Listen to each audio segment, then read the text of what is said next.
दोस्तों, आज मैं ग्राम पंचायती राज के बारे में कुछ जानकारी देना चाहता हूं। जो मुखिया और वार्ड सदस्य के बीच का जो मामला है वो अभी बहुत ज़्यादा ही गंभीर चल रहा है। और मैं इसलिए कह रहा हूं क्योंकि 21-22 में जब चुनाव हुआ था उस समय मुखिया बनने के लिए और वार्ड सदस्य बनने के लिए होड़ मचा पड़ा था कि हम बनेंगे वार्ड सदस्य, वो बोलेगा हम मुखिया बनेंगे। एक वार्ड में 6 कैंडिडेट, और एक वार्ड सदस्य बनने के लिए 1 लाख, 2 लाख, 5 लाख, 7 लाख रुपए खर्च किया है। वो किस लालच में किया था? इसलिए 21 और 22 के पहले, जब चुनाव से पहले 7 निश्चय फंड आया था, 7 निश्चय का फंड सीधा सरकार के द्वारा मुखिया के थ्रू, मुखिया से सीधे वार्ड सदस्य के थ्रू काम होता था। सारा कुछ वार्ड सदस्य के अधीन था। ठीक है, तो उनको कोई हम नहीं कह रहे हैं कि सब पैसे ही लालच में वार्ड सदस्य बना, हम ये नहीं कह रहे हैं। लेकिन हम ये जरूर कह रहे हैं कि अधिकतर लोग जो चुनाव इस बार जो लड़ा तो सिर्फ 7 निश्चय की पैसा देखकर, और 7 निश्चय का पैसा उसमें भी क्या हो रहा था कि 40% तो पदाधिकारी सभी खा जाता था, जनप्रतिनिधि मिल के खा जाता था, 60% बचता था। 60% में भैया रोड का भी काम है और भी काम है, और बिचौलिया भी है, पत्रकार भी है, बहुत सारा कोई है जो उनको देना पड़ता था। तो वो मामला खत्म हो गया। मामला कहाँ आ रहा है अभी? जो है 7 निश्चय तो पूर्ण रूप से तो फेल हो ही गया। 7 निश्चय में 2 ही काम सबसे ज़्यादा फेमस हुआ था, एक नाली सड़क योजना, एक जल नल योजना। जल नल योजना का स्थिति तो आप देख ही लिए क्या किस तरह से भयावह बना हुआ है। क्योंकि हम ये क्यों कह रहे हैं, आपके भी आसपास जल नल का जो टैंकी है वो आपका लगा होगा।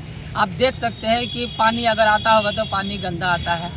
ये सच्चाई है जल नल का। उसके बाद आप देख रहे होंगे कि कहीं बहुत ऐसा जगह देख रहे होंगे कि भैया पाइप तो लगल है लेकिन पाइप में कहीं कटा हुआ है।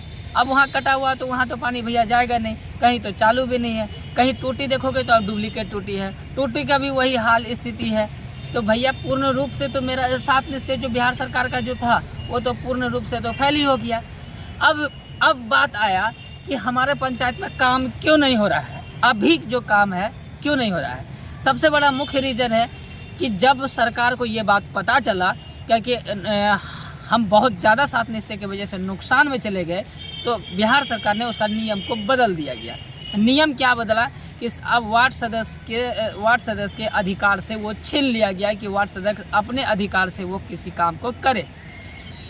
अब जो है बिहार सरकार जो है वो क्या, और मुखिया के जो दायित्व जो आगे पीछे जो करता है उनका नाम है सचिव इसका ये करता है, उसका देख रेख करता है। दोनों का वेंचर अकाउंट है। एक मुखिया का कोई भी काम करने के लिए कार्यकारिणी सदस्य होता है। अगर मान लीजिए हमारे पंचायत में अगर 15 वार्ड सदस्य है तो 7 वार्ड सदस्य होना चाहिए और एक मुखिया खुद है, तो वो कार्यकारिणी सदस्य आराम से बना के वो काम कर सकता है। लेकिन इसमें वार्ड सदस्य को बेसिकली कोई फायदा नहीं है, कोई मतलब कुछ पैसा उसको फंडिंग दे नहीं सकता है क्योंकि वो कमा नहीं सकता। अब पहले क्या होता था कि कमा लेता था वार्ड सदस्य कमा लेता था, मुखिया कमा लेता था, पीसी जाता था तो कमा लेता था। लेकिन अब ऐसा सुविधा है नहीं। मुखिया का कहना है कि भैया मुखिया सीधा बोलता है कि भैया वार्ड सदस्य को कोई मतलब ही नहीं, तो वार्ड सदस्य को कमीशन क्यों दे।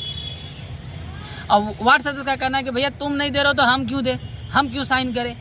इस वजह से हम लोग का जो समाज का जो काम बाधित हुआ है, उस बाधित को लेकर इसमें समस्या, और इसमें क्या होगा कि अगर मान लीजिए किसी तरह हो भी गया, अगर मान लीजिए कि वार्ड सदस्य मान भी लिया साइन करने के लिए, तो भैया उसको कमीशन देगा।